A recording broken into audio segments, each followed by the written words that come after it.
point un cul. Hey, hey, hey, point un cul. Just point un cul. Hey, you can't stop me, oh, you can't stop me. Point un cul. You can't stop me, oh, you can't.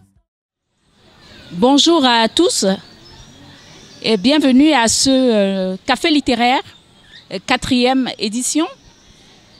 C'est un plaisir de partager avec vous ce moment. Merci d'être là. Merci à l'Oman Art de nous accueillir dans ces lieux. Merci à la Casamançaise de nous accompagner. Vraiment, merci à tous. Le café littéraire aime présenter les jeunes auteurs. Donc, on en profite avec le léger, le très gros retard que nous avons eu. Et nous attendons encore Mboulé Badji. Et avant qu'elle ne vienne, on va discuter un peu avec Alassane Koumé, qui est un jeune auteur, poète. Et le titre de son recueil de poèmes s'appelle Éternel, un éternel optimiste, que vraiment j'ai envie de découvrir, de lire. Je pourrais faire un léger résumé avant de lui donner la parole, qui nous présente son ouvrage.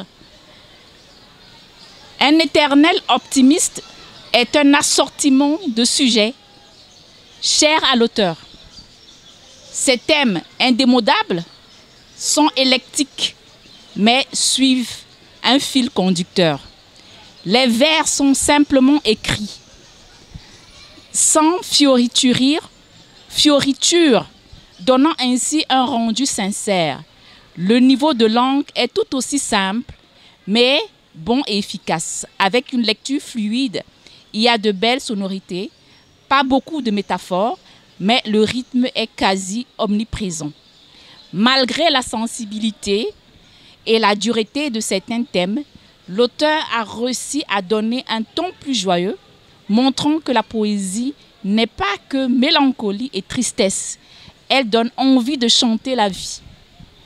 Un chant simple, par ses énumérations qui ne cherchent pas à construire de sensations perçues, mais laisse le lecteur le choix de voyager dans sa conscience. Donc ça nous permet un peu de plonger avant le sujet très sérieux que nous allons aborder. Ça nous permet de plonger un peu dans l'amour, je crois. On parle d'amour. Parce que généralement, quand on parle de poésie, on associe... Moi, je ne l'associe pas à la tristesse, comme tu l'as dit tout à l'heure, et à la mélancolie, non. La poésie, pour moi, c'est le chant d'amour. C'est d'abord ça, je pense, le rôle de la poésie. Qu'est-ce que tu en penses? Déjà avant ça, est-ce que tu peux nous parler un peu de ton parcours et comment tu es arrivé à écrire ce recueil de poèmes? Merci Judith, merci à tout le monde. C'est pour moi un réel plaisir d'être là aujourd'hui dans ce café littéraire, accompagné de ma sœur Djenaba Sarr, auteur aussi écrivain. Et au-delà de ça aussi, il y a Ousmane Ciss, un grand écrivain, donc, qui m'a fait l'honneur de dédicacer son livre. Alors Alassane Koumé, c'est un jeune du Fouta, donc c'est un jeune de Bokidiawé. Bokidiawé, c'est à 700 km de Dakar. Alors c'est vers la région de Matam. Alors c'est un jeune qui a eu à faire ses études primaires, secondaires, jusqu'à obtenir son baccalauréat en 2015, puis avoir une prescription pour étudier à l'UCAD. Donc j'ai eu à étudier à l'UCAD de 2015 jusqu'à 2019, obtenir ma licence, ma maîtrise, et aussi actuellement je suis aussi professeur d'anglais. Alors le livre, c'est un recueil de poèmes, donc il fait plus de 130 pages, qui parle aussi des thèmes de la vie, des thèmes comme l'amour, comme elle l'a si bien dit. Hein. D'habitude, les auteurs, les poètes sont souvent très amoureux, je pourrais le dire ainsi. Alors, 2015, j'ai commencé à écrire. 2015, 2016, 2017, jusqu'en 2019, le recueil est fini. Donc, j'ai fini d'écrire le livre en 2019. 2019, ça a coïncidé avec deux événements tragiques de ma vie. Donc, il y a le décès de mon père. Mon père est décédé le 29 juin 2019. Et au-delà de ça aussi, j'avais eu à avoir une prescription pour étudier aux États-Unis. Mais ça a coïncidé aussi, on m'a refusé le visa. pour des raisons que j'ignore. Mais ce qui est le plus étrange dans ça, c'est que lorsque j'ai eu à aller à l'ambassade des États-Unis, on m'a refusé le visa et 2 semaines après, mon père est décédé. Toujours la date du 2019. Pour dire que moi, si j'avais eu le visa, dans la semaine, je devais quitter le Sénégal pour aller aux États-Unis. Et je ne pouvais pas assister aux funérailles de mon père. Mais on m'a refusé le visa. J'ai pu assister au moins aux funérailles de mon père. Et au-delà de ça, c'est ça qui m'a permis de me dire, Koumé, si ton histoire doit inspirer d'autres jeunes, doit servir de motivation, d'optimisme, pour dire aux jeunes qu'ils peuvent le faire, ça en vaut la peine. Et il m'a fallu 3 ans après, c'est en 2022 que le livre a été édité, donc le livre est sorti en 2022.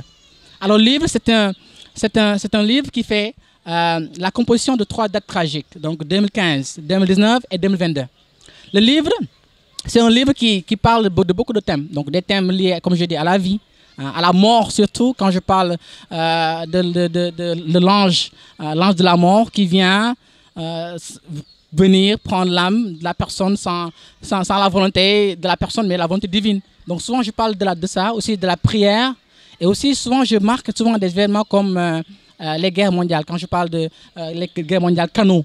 Donc là je deviens aussi un historien. Donc à travers le livre, vous verrez que la personne qui va lire le livre va se dire que cet auteur, il est à la fois sociologue, il est à la fois historien, il est à la fois littéraire, mais aussi, il est aussi à la fois géographe. Donc, quand vous voyez aussi le côté féminin, quand je parle du féminisme, donc je parle aussi quand je parle à la sœur, à la mère, surtout aussi à la grand-mère, parce que ce sont les 3 figures qui m'ont inspiré dans les textes que j'ai écrits à ma sœur, à ma mère. Quand je dis mère, ne pleure pas, parce que j'ai commencé avec le livre en disant le prophète Mohammed, paix salut sur lui. Et juste après, je viens avec les conseils d'une mère. Donc là, c'est un jeune donc, qui recevait les conseils de sa maman. Maintenant, arrivé à un moment, le jeune grandit, et maintenant le jeune dit, mère, ne pleure pas. Donc là, c'est du passage de l'enfant jusqu'à l'âge adulte. Donc là, vous voyez que c'est un livre qui voyage. C'est un livre qui inspire, comme on a si bien dit. Donc ça, vous allez voyager au cœur des pensées d'un éternel optimiste. Merci beaucoup pour cette belle présentation de vous et de votre livre. Aujourd'hui, un peu la place de la poésie en Afrique, que pensez-vous? Parce qu'on a l'impression que c'est en train de mourir petit à petit. Vous, aujourd'hui, est-ce que vous avez le sentiment, vous, en tant que jeune, de réveiller un peu cette technique d'écriture qui est assez particulière tout de même? Très bien, parce que vous savez, en fait, souvent, pourquoi la poésie a tendance à disparaître? C'est que la plupart des gens qui écrivent des poèmes, ils les écrivent sur un style très, très compliqué. Sur un style très compliqué. Quand il faut lire le poème, il faudra être un génie pour comprendre ce que l'auteur veut dire. Mais quand vous verrez souvent, moi j'ai utilisé un style très, très, très, très simple à comprendre. Donc même un enfant qui est en classe primaire peut comprendre le livre, peut lire le livre et comprendre. Mais d'habitude, c'est ça que vous voyez dans la plupart des recueils de poèmes. Vous verrez des gens qui, pour montrer à la personne que là, on a fait des études poussées, font un style très compliqué. Alors moi, j'ai voulu divorcer avec cette mentalité. Donc, quand vous verrez, alors là, la poésie que j'aimais, c'est une poésie qui permet aux personnes de lire, de voyager dans la conscience et de comprendre le message de manière très claire. Donc, il ne s'agit pas d'avoir un bac plus 30 pour lire un éternel optimiste. Donc, c'est un livre qui a été écrit de manière très simple, très, vraiment, je dirais à la limite, le lexique n'est pas lexique très compliqué. Donc, une personne qui va lire le livre va comprendre quand il parle d'un éternel optimiste. Et même vous voyez la couverture, je disais tantôt à la sœur, je disais que vous voyez le O optimiste, c'est un O qui est souriant. Mais d'habitude, les gens ne prennent pas conscience de ces choses. Alors, moi, je dis que la personne qui va lire le livre va être très attirée par les mots, par le style de l'auteur, et au-delà de ça, comprendre de manière simple et compréhensible. Avant de nous lire un extrait que moi j'ai déjà choisi, hein. Okay. Donc La Voix du peuple, est-ce que quelqu'un aurait une question par rapport à l'ouvrage, par rapport à la poésie et par rapport à tout ce qu'il vient de dire? Bonjour tout le monde. Alassane, félicitations d'abord. Félicitations pour ton livre. Félicitations pour avoir eu le courage d'écrire et de partager. Parce que je pense qu'un ouvrage, quand il est publié, ça n'appartient plus à l'auteur, ça appartient à tout le monde. Et c'est cela qui permet également aux critiques de dire leur point de vue, aux enseignants qui l'enseignent aussi, de dire leur point de vue et tout le public. Donc, il faut avoir du courage pour pouvoir le partager et laisser son enfant être l'enfant de tout le monde. Ma question est que, est-ce que tu as été inspiré par Senghor dans la mesure où tu as dit que les femmes qui t'ont inspiré, ce sont la sœur, la mère et la grand-mère. Je crois que tu as fait exprès de ne pas parler de l'amante ou de l'épouse. Alors, ce sont des formes d'amour différentes. Le dénominateur commun, c'est l'amour, mais ce sont des formes d'amour différentes. Et dans Femme noire, quand Senghor dit « la douceur de tes mains bandait mes yeux », là, on passe à la figure maternelle.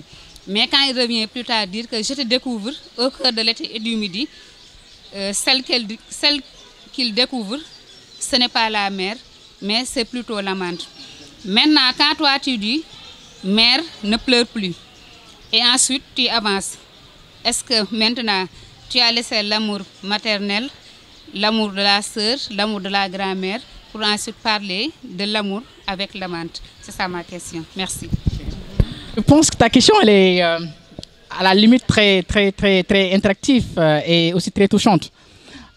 Du plan, souvent on me revendique comme étant féministe et on me dit que quand on lit le livre, on voit une personne qui défend les femmes. Alors moi, je dirais pour ta question que est-ce que là j'ai laissé l'amour de la mère, de la sœur, de la grand-mère pour aller à l'amour de la bien-aimée? Je dirais que non. Mais je dirais que l'amour, c'est une continuité. Donc, on aime une sœur, on aime une mère, on aime une grand-mère, mais aussi, on aime aussi la bien-aimée. Parce que quand vous voyez, quand je dis à toi, ma reine, donc aussi quand je parle à ma chère Valentine, donc là, ce sont des poèmes aussi que je dédie à ma très chère bien-aimée. Même si, souvent, ce sont des canaux qui diffèrent. Parce que comme vous l'avez si bien dit, l'amour qu'on éprouve pour sa mère, pour sa sœur, pour sa grand-mère et pour sa bien-aimée n'est pas la même. Mais tantôt, moi, je dirais que c'est une continuité parce que l'amour, c'est un mot, vous voyez, de 6 lettres et qui vraiment a sa quintessence à travers la personne qui l'aimait. Donc moi, j'aime la sœur, j'aime la mère, j'aime la grand-mère et aussi j'aime la bien-aimée. Mais c'est un amour qui continue, donc c'est un amour éternel pour aussi dire un éternel optimiste. Merci beaucoup, Alassane. Une autre question? Merci Judith. Je voudrais d'abord te remercier de l'invitation qui me fait également rencontrer ici, puisqu'il est question de rencontre plusieurs amis.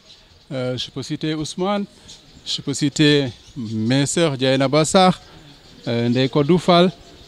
Et je vois également que dans ces rencontres, il y a ce qu'on pourrait appeler des coïncidences qui ne sont pas du hasard. Monsieur Ousmane Koumé, qui est un professeur d'anglais, et comme par hasard, Ousmane Sissé, qui va parler d'un professeur d'anglais dans son ouvrage. Je pense également qu'il est question de nuances.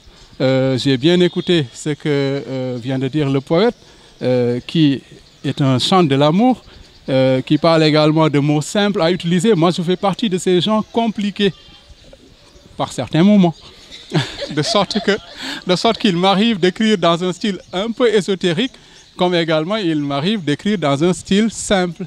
Et je trouve que c'est une question de feeling, puisque lorsqu'il est question de la poésie, quelquefois il y a ces métaphores, ces allégories, mais également toutes ces stylistiques que vous connaissez en tant que professeur d'anglais, en tant que littéraire au premier sens du terme. Donc je pense qu'il y a derrière, de sorte que effectivement il n'est pas nécessaire d'être parnassien, parce qu'il ne s'agit pas de faire l'art pour l'art jusqu'à être dans un ésotérisme qui n'est pas compris, ou bien un esprit qui est peut-être en tout cas piqué jusqu'à rendre n'importe quel incongru trait, puisque c'était un peu ça, même si eux ne le connaîtraient pas comme ça, ce que font les parnassiens.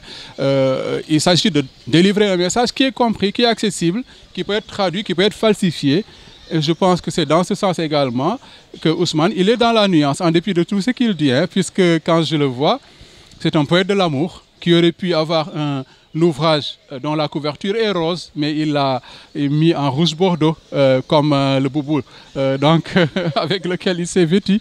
Je pense que la vie, elle est nuancée également, et c'est dans cette mesure, j'apprécie tout ce qu'il vient de dire. Et lui pose juste une question. Il a parlé de sa vie, il a parlé des éléments qui l'inspirent, il y a l'amour. Qu'en est-il également de ce que l'on vit en général dans cette société, donc les problèmes de société, comment vous les prenez dans, je vais dire tu, puisqu'on est on doit être dans le tutoiement. Je pense que les relations les plus simples sont les meilleures. Donc qu'en est-il de ce qu'on vit dans la société, ce qui nous arrive tous les jours? Je pense que vous avez parlé de la mort, ou bien tu as parlé de la mort avec le papa. Je pense que c'est tous ces éléments-là également. Le relativisme culturel également, des éléments que l'on ressent ailleurs, peut-être pas de la même manière, mais qui tous reviennent à l'universalisme. Et quel est comment résonne ce besoin d'universalisme qui prend en compte les identités plurielles, de sorte que tout à l'heure on en parlait avec des codes dans ce rendez-vous du donner et du recevoir également, l'on puisse apporter et également s'enrichir des apports des autres. Donc c'est un peu cette question-là également que je voulais simplement poser. En tout cas, j'ai écouté une belle présentation et également quelques vers qui sont très intéressants. Je vous remercie à tous les deux. Alors, merci grand, merci beaucoup. Et ça me rend aussi honneur qu'on soit aussi dans le tutoiement. Comme souvent, on a tendance à dire qu'aux hommes bien nés, la valeur n'attend point le nombre d'années. Et merci pour cet honneur. Alors, pour votre question, moi je dirais surtout qu'il y a des thèmes que j'ai développés liés à la société. Souvent, quand je parle, je parle pas de moi. Je parle souvent de ceux qui sont sans voix, donc des personnes qui n'ont pas peut-être le droit à la plume. Mais là, quand vous voyez souvent des thèmes comme quand je dis l'enfant d'un père inconnu, donc vous voyez des personnes qui sont là, qui ne connaissent pas leurs parents. Donc là, c'est un cri de cœur que j'aimais. Et aussi quand je parle souvent de femmes, les femmes qui sont obligées d'aller à la quête de l'eau dans des endroits très, très éloignés. Donc là, c'est aussi pour un peu inciter à ce qu'on puisse donner à ces femmes-là vraiment cet accès à l'eau pour qu'elles ne puissent pas vraiment vivre dans un monde d'inégalité. Souvent, quand je parle aussi de l'apatride, donc ce sont des enfants qui n'ont pas de nationalité. Et là aussi, ça existe jusqu'à présent. Et aussi, tantôt, je parle aussi de désespoir. Donc de ces jeunes-là qui, comme moi, ont pu avoir des difficultés dans leur vie. Mais qui pouvaient se dire que non, on va tout laisser tomber. Mais ce sont des jeunes qui, à travers ça, je dis, 6 mois, Koumé, 6 mois, un jeune qui a pu faire 700 km de Dakar. De Bokidiawe à Dakar, obtenir sa licence, maîtrise, jusqu'à actuellement être professeur d'anglais, jusqu'à aussi pouvoir écrire un livre. Donc si moi j'ai pu le faire, ils peuvent le faire. Donc c'est aussi un cri de cœur que je donne par rapport à ça. C'est pour dire que d'habitude les gens qui écrivent, ce sont des gens qui ont souvent la barbe blanche, si je peux m'exprimer comme ça. Alors vous verrez rarement des jeunes qui écrivent. Et ça, c'est aussi pour inciter aux jeunes de se dire que oui, si on peut avoir une certaine Dieynaba Sarr qui a pu écrire un très bon roman, Conviction, c'est aussi possible de le faire. Donc Dieynaba Sarr, à travers son livre, va inciter d'autres jeunes à écrire. D'autres filles aussi, des filles qui ont peut-être pu connaître des environnements de polygamie. Des jeunes qui vont se dire que si Dieynaba Sarr a pu le faire, moi je peux le faire. Donc c'est aussi un cri de cœur que je donne à travers tous ces poèmes. Et quand vous lirez le livre, vous verrez qu'il y a beaucoup de thèmes. Quand je parle aussi de l'esprit des masses, vous voyez, avec les incidents de Mars, l'esprit des masses. Donc pour dire que souvent une masse n'est jamais intelligente. Donc vous voyez souvent vous voyez des querelles, des problèmes liés à cet esprit. Donc là je crie un peu. Et quand je parle aussi des mondes des embouteillages, nous tous par exemple, nous avons connu ce monde-là. Je pense qu'il y a certains même qui sont aujourd'hui obligés d'être en retard à cause des embouteillages. Donc là, je fais aussi un cri de cœur, comme vous l'avez dit, en fonction des sociétés, en fonction des thèmes mondains que nous vivons au quotidien. Donc le livre, c'est un livre qui à travers toutes ces pages, est en train de véhiculer un message. Donc c'est un message de révolte, un message souvent d'indignation, de se dire que Koumé, tu as écrit un livre. Mais il faudra aussi inspirer d'autres jeunes à écrire le livre. Moi, c'est tout le temps le message que je lance dans mes cérémonies de dédicace. Je peux dire que peut-être, d'une part, j'ai été un peu gourmand, Parce que d'habitude, les écrivains, ce qu'ils font, c'est une seule cérémonie de dédicace. Moi, je suis à ma 7e cérémonie de dédicace. Donc, j'ai fait pratiquement beaucoup de cérémonies de dédicace. Et là, je suis avec le Book Tour, donc qui va un peu sillonner un peu le Sénégal et aux environs. Mais c'est pour dire aux jeunes qu'il faudra écrire. Il faudra aussi lire. Et c'est un peu le message que je donne partout où je vais pour dire que comme tu as pu le faire, mais il faut savoir, il faut inspirer d'autres jeunes aussi qui puissent aussi prendre la plume et aussi écrire.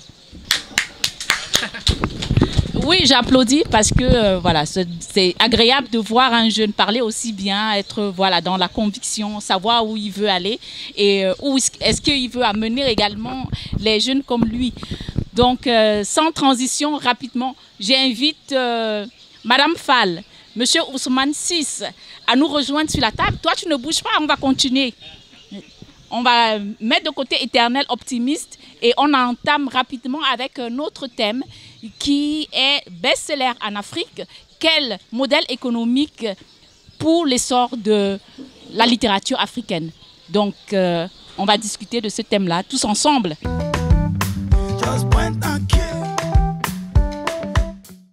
Nous démarrons donc cette partie réservée à la discussion sur notre thème du jour qui est Afrique, best-seller en Afrique. Quel modèle économique pour l'essor de la littérature africaine?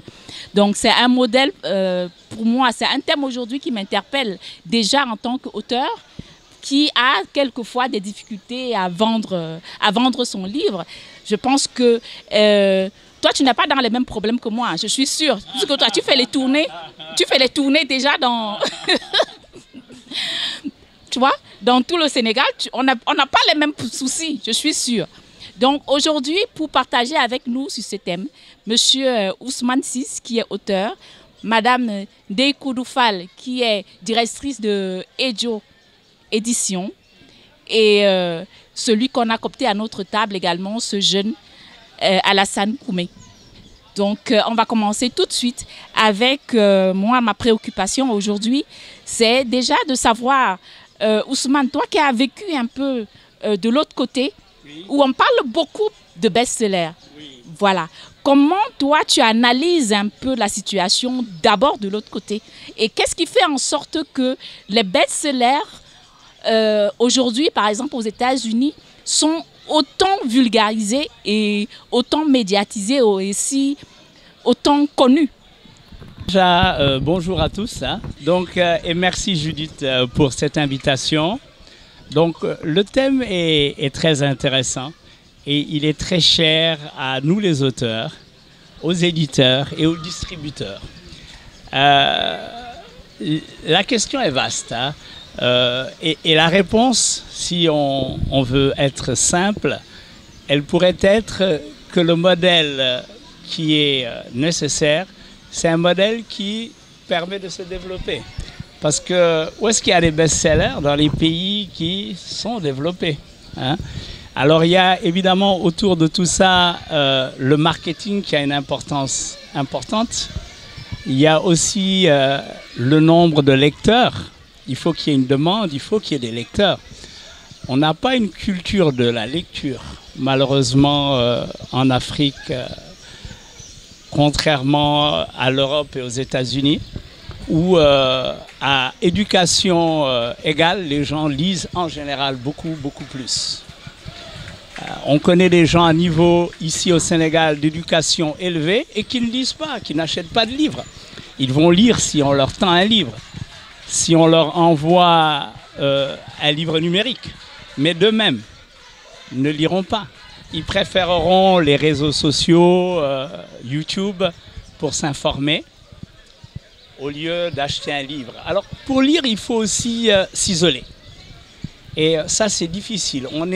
L'habitat est très souvent, il y a une promiscuité qui fait que les gens ont du mal dans leur habitat. Dans la plupart des habitats, les gens ont du mal à s'isoler. Pour lire, il faut s'isoler.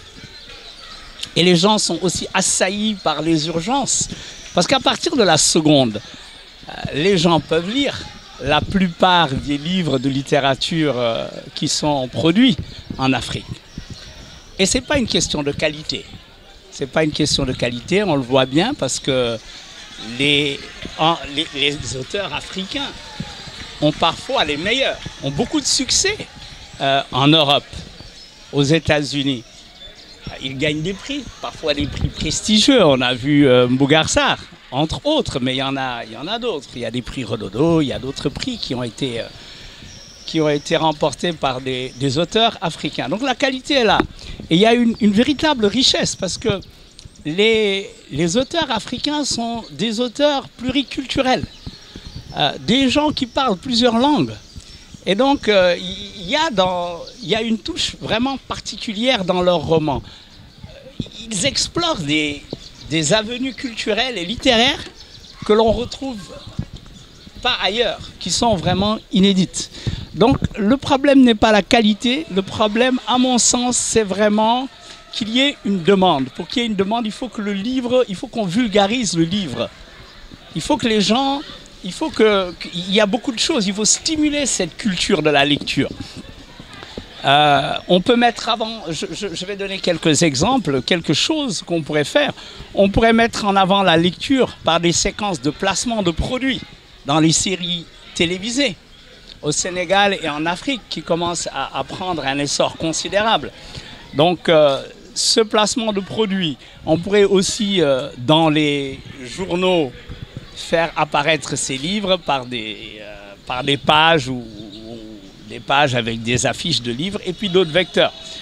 On peut aussi encourager les bibliothèques dans les pâtisseries, dans les cafés, de petites bibliothèques où les gens pourraient choisir un livre et le lire pendant qu'ils boivent leur café, entre deux discussions. Donc c'est des choses qui inciteraient les autres à se mettre à la lecture. On peut multiplier aussi les présentations de livres dans les lycées, dans les écoles et demander aux jeunes de lire des passages. J'ai fait une présentation à l'institution Jeanne d'Arc de Dakar, mais les enfants se battaient pour lire. Alors évidemment, ce n'est peut-être pas un bon exemple, c'est une institution plus huppée, mais je pense que les jeunes ont cette même curiosité, cette même envie toujours de découvrir autre chose. Ils sont les plus curieux. Donc c'est les choses qui peuvent vraiment aider avec la création d'espaces de lecture. Alors ça, c'est quelque chose qu'il faut encourager. Alors, d'autres pistes, il y a les langues nationales, évidemment. Et là, je salue les efforts et les réalisations remarquables de mon aîné, Boubacar Boris Diop, qui écrit en Wolof et qui a écrit plusieurs ouvrages en Wolof. C'est l'autre Sénégalais qui a écrit donc comme moi sur le Rwanda. Alors il y a aussi une piste plus politique. Il faut aussi encourager la solidarité institutionnelle. Pourquoi? Parce que la solidarité de proximité qui existe au Sénégal fait que les gens n'ont ni le temps, elle est chronophage et elle est coûteuse. Donc les gens n'ont pas le temps. Les gens sont pris dans d'autres activités qui font des activités au profit de la lecture. Donc ça, c'est un ensemble d'efforts, je pense, qu'il faut faire pour aller dans la direction des best-sellers. Parce qu'il faut des étapes intermédiaires. Le développement, c'est quelque chose de relatif de toute façon. Et si on regarde déjà la base, la base de lecteurs possible, mais il y a de quoi faire. Il y a à faire, il y a beaucoup à faire et il y a beaucoup de livres qui pourraient se vendre et se lire. Donc voilà, c'est un peu les éléments qui me viennent en tête et auxquels j'ai réfléchi. Merci beaucoup. Tout au long de votre intervention, vous avez parlé de beaucoup de choses. Moi, je vais m'arrêter un peu sur l'aspect commercial, marketing. Je pense qu'il y a énormément de problèmes où on a l'impression que les auteurs ont comme une peur ou une crainte véritablement de travailler marketing. Qu'est-ce qui explique cela? Je vais m'adresser beaucoup plus à l'éditrice que nous avons sur cette table, Madame Dey Koudoufal. Merci beaucoup Judith, encore une fois. Merci cher public, merci d'être présent. Je suis toujours très contente d'être là où l'esprit s'élève. Et là où on parle de livres, là où on parle d'édition, là où on rencontre des auteurs de qualité, l'esprit va s'élever à coup sûr. Alors vous comprenez ma joie.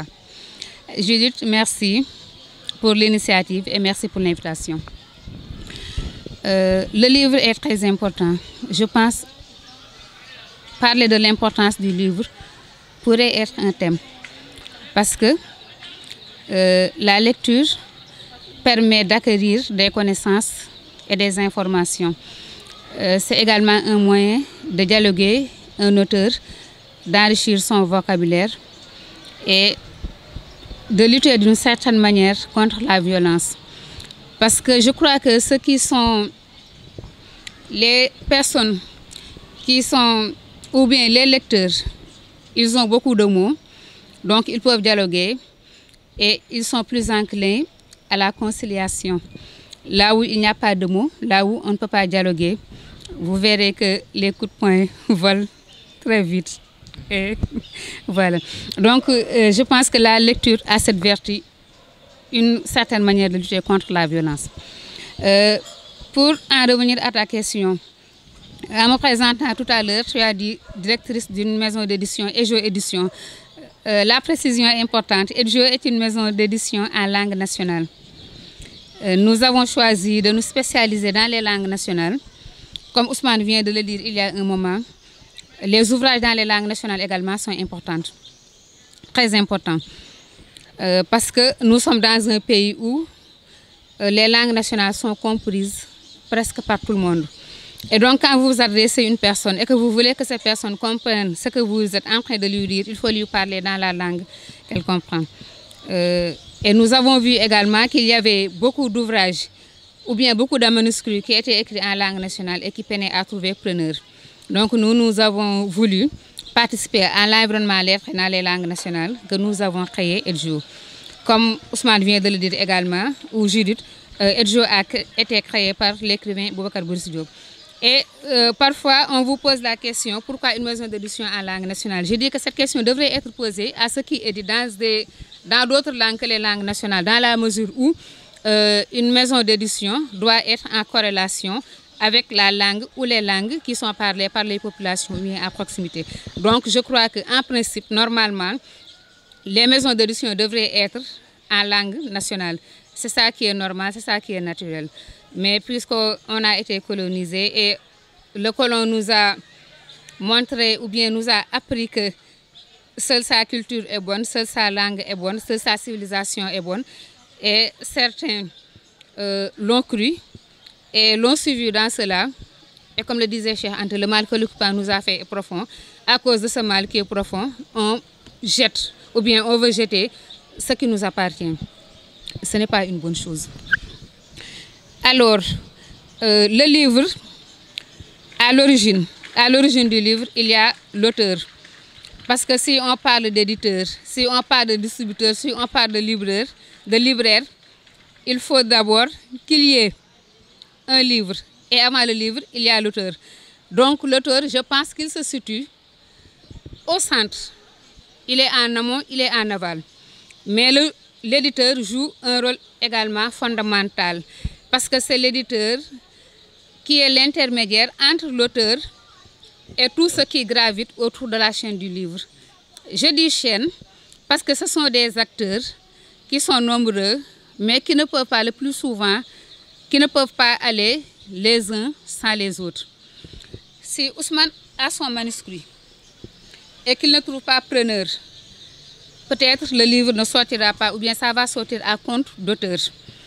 Le livre à compte d'auteur est moins coûteux, mais plus aventureux. Parce qu'il y a énormément de risques. Je pense qu'il y a plus de risques que d'avantages dans un livre à compte d'auteur. Donc l'auteur, pour se protéger et protéger son œuvre, il a besoin d'un éditeur. Si moi qui suis éditrice, je ne fais pas d'illustration, je ne fais pas de mise en page, je n'ai pas d'imprimerie, je ne pourrais pas sortir le livre de Ousmane ou bien le livre de Alassane. Mais Ousmane, en tant qu'auteur, il ne peut pas directement aller, par exemple, Malado qui est imprimeur, ou bien aller voir Oumar qui est graphiste. Il faut qu'il passe par l'éditeur et l'éditeur coordonne. Donc, on peut dire que l'éditeur est le chef d'équipe. Donc, je dis que c'est une chaîne, mais dans cette chaîne, l'éditeur est le chef d'équipe. Si maintenant, après avoir fait tout ce travail, l'éditeur reçoit les livres à l'imprimerie, les pose dans son dépôt, ne fait aucun travail en amont pour que les gens sachent que le livre est sorti, mais en fait, c'est comme si l'auteur ne l'avait pas écrit et n'a pas cherché à le publier. Donc l'éditeur également, après avoir reçu les livres de l'imprimerie, il faut qu'il distribue les ouvrages gratuitement aux journalistes culturels pour qu'ils puissent en parler. Il y a des gens qui ne sont pas journalistes aussi, mais qui sont des passeurs. Et ces gens aussi, il faudrait leur donner le livre gratuitement pour qu'ils puissent le montrer ou bien un jour en parler. Donc tout ça, c'est le travail de l'éditeur. Il faut également essayer d'organiser des cérémonies de présentation où l'auteur sera face à son public et que les ouvrages également soient présents. Ça, ce n'est pas le travail de l'auteur, c'est le travail de l'éditeur. Donc tout cela, c'est à l'éditeur de le faire. Et ce qui est intéressant, je l'ai dit il y a un moment, le travail à compte d'éditeur, une publication à compte d'éditeur comporte plus d'avantages et énormément d'avantages. Je dirais plus pour l'auteur. Parce que nous, en ce qui nous concerne à Edjo, nous fabriquons le livre sur fonds propres. Aucun auteur ne participe à la fabrication, ne paie absolument rien du tout. Et par rapport au contrat, si on vend un certain nombre d'exemplaires, à telle date, on lui paie les droits d'auteur. Et il ne participe pas du tout à la fabrication, il ne nous donne pas un franc. Je pense que ce que je dis est en train d'être enregistré. Les auteurs pourront m'entendre et pourront également me confirmer. Aucun auteur ne participe à la fabrication de son livre à Edjo. Edjo travaille sur fonds propres. Donc ça, ce sont des risques. L'éditeur travaille à ses risques et périls. À ses frais d'abord, ensuite à ses risques et périls. Alors, maintenant, si on fait cela, ce qu'il y a lieu de faire pour essayer de récupérer son argent, en ce qui concerne les langues nationales, ce n'est pas demain la veille. Mais je pense que pour être éditeur, il faut d'abord être passionné. Il faut avoir la passion du livre et de la lecture. Quand vous regardez dans mon monde, les gens que j'ai connus à travers le livre et la lecture, si vous les enlevez, je pense qu'il ne restera pratiquement pas personne. C'est pour vous dire combien je suis passionnée par le livre et la lecture. Et c'est cette passion qui m'a amenée à travailler dans l'édition. Si on ne gagne pas aujourd'hui, je pense que nous avons déjà balisé le chemin pour ceux qui vont venir après nous. Donc nous, on sème, peut-être après ceux qui vont venir vont récolter. Et je pense également c'est ça la générosité. Et quand on est dans l'édition, je crois qu'on doit travailler pour l'histoire et on doit avoir en tête aussi la solidarité intergénérationnelle. Et pour nous à Edjo, cela est un sacerdoce. Parce que, je le dis tout le temps, c'est Cheikh Anta notre inspirateur et notre mentor.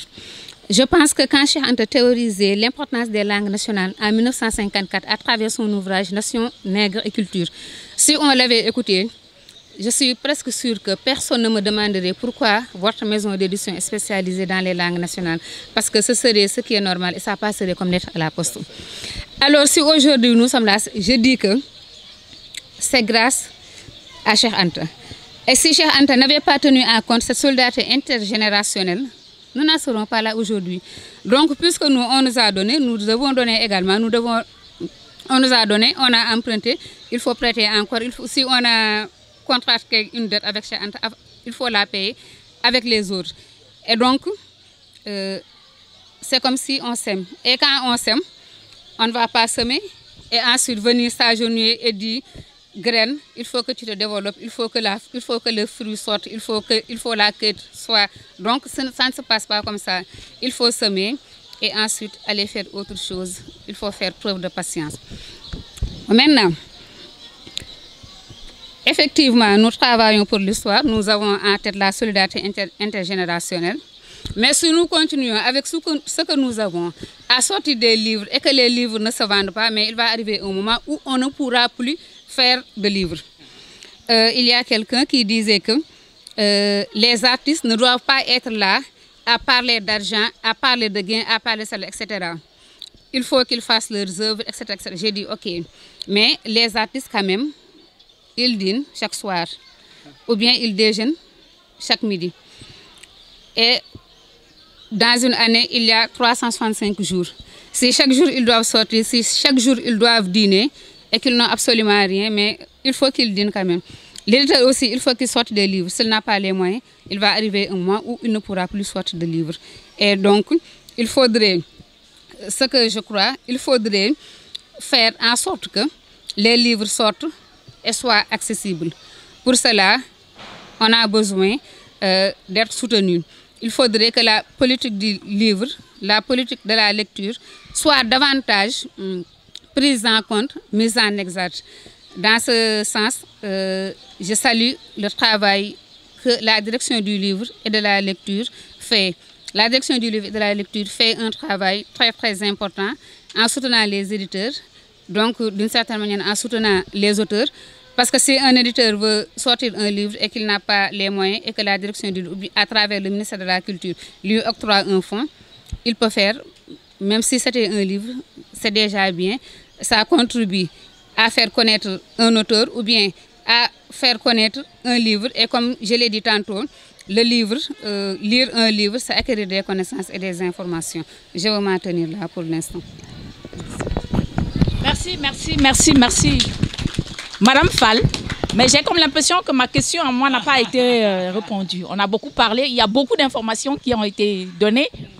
Donc, malgré tout, on est toujours dans un problème de marketing. Jusqu'à présent, je cherche la solution. Comment mieux valoriser notre livre aujourd'hui? Vous avez bien dit que, tout à fait d'accord avec vous, qu'aujourd'hui, si EGO ne vend pas de livres, tu dis que le circuit va être fermé complètement.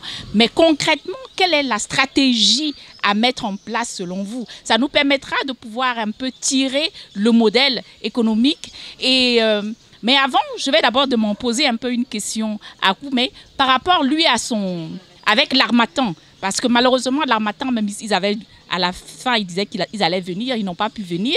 Comme ils ont vu que tu étais là aussi.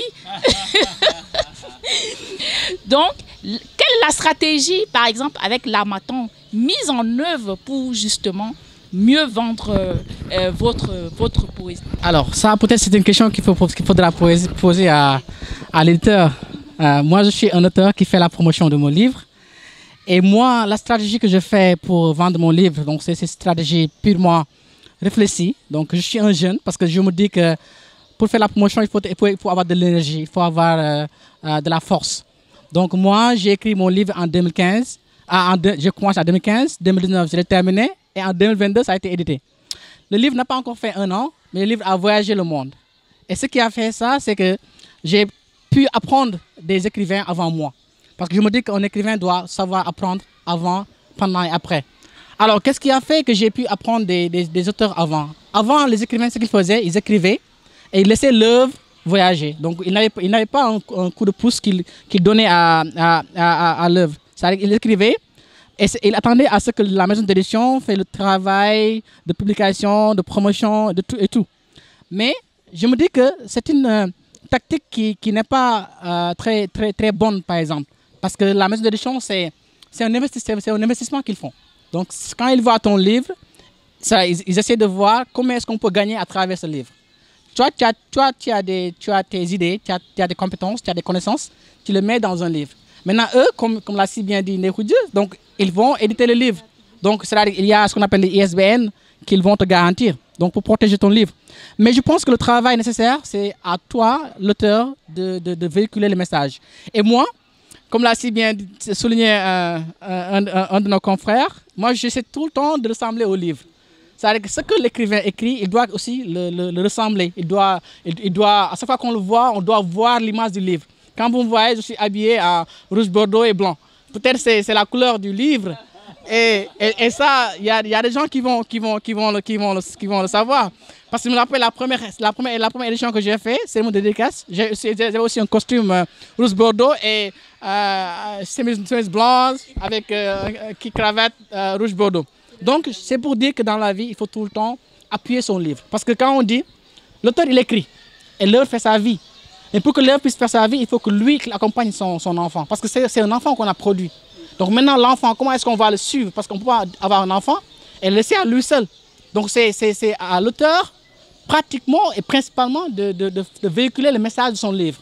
Que partout où le besoin se fait sentir, dans les écoles, comme l'a si bien dit mon très cher Sis, que dans les écoles, que même dans les marchés, que partout, qu'il puisse aller avec son livre et le montrer au public. Parce que c'est ainsi que les gens vont apprendre ton livre. Moi, j'ai pu avoir des gens qui m'ont inspiré et qui m'ont vraiment boosté. Donc, des gens qui évoluent dans le monde du marketing, dans le monde de la communication. Ils m'ont dit, Koumé, tu as écrit ton premier livre. Rares sont ceux qui écrivent un premier livre et être connus au premier livre. La plupart des gens, il faut qu'ils écrivent un deuxième livre pour qu'ils puissent être connus. Après, les gens vont s'intéresser à leur premier livre. Mais quand tu as ton premier livre, il faudra l'accompagner. Il faudra le promouvoir. Moi, je dirais que ce livre, c'est un livre qui n'a pas encore atteint, qui n'a pas encore eu un an, mais un livre qui a voyagé aux États-Unis, en France, partout. Moi, je n'ai pas été aux États-Unis, mais le livre a été aux États-Unis. Et le message que je véhicule par rapport à ça, au côté marketing, c'est-à-dire quand on écrit, on ne doit pas mettre l'accent sur le côté financier. Ça, c'est après. Parce que l'argent, ça vient après. Mais ce qu'il faut promouvoir, mettre au devant de la scène, c'est être connu. Voilà. Moi, je me dis que si on a pu connaître un certain Cheikh Anta Diop, ce n'est pas parce qu'il avait $1 million dans son compte bancaire. On l'a connu à travers ses idées, à travers ses compétences. On a connu un certain George Washington, ce n'est pas parce qu'il avait beaucoup d'argent, mais c'est pas à travers ses idées, sa philosophie. Il y a aussi des écrivains au Sénégal, comme Thiognon, qu'on a connus partout, qui ont eu à faire leurs histoires, leur temps.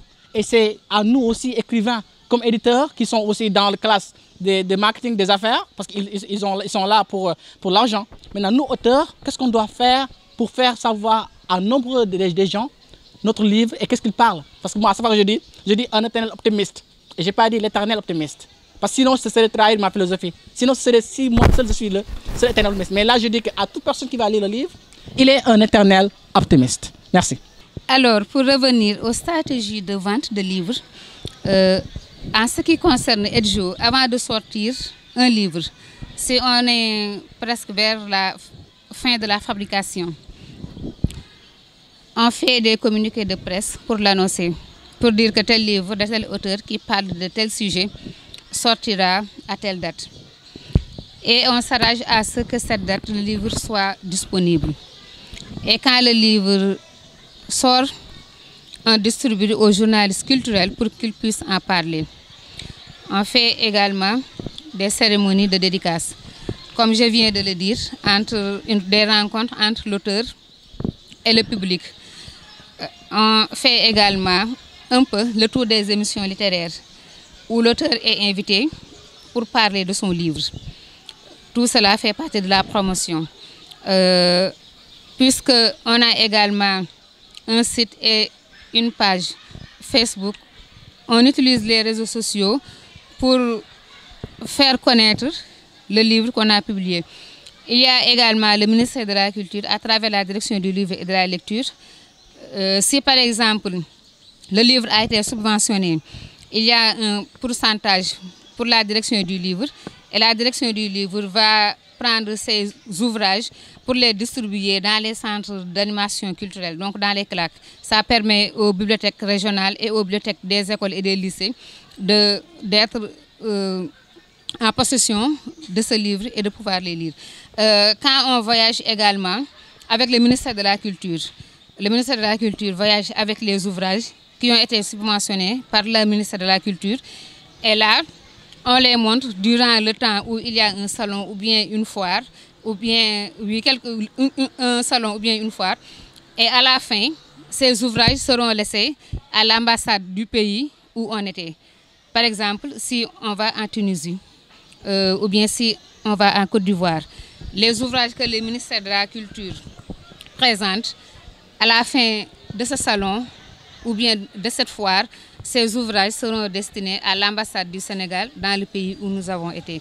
Et je pense que ça aussi, ça participe à la promotion du livre et de la lecture.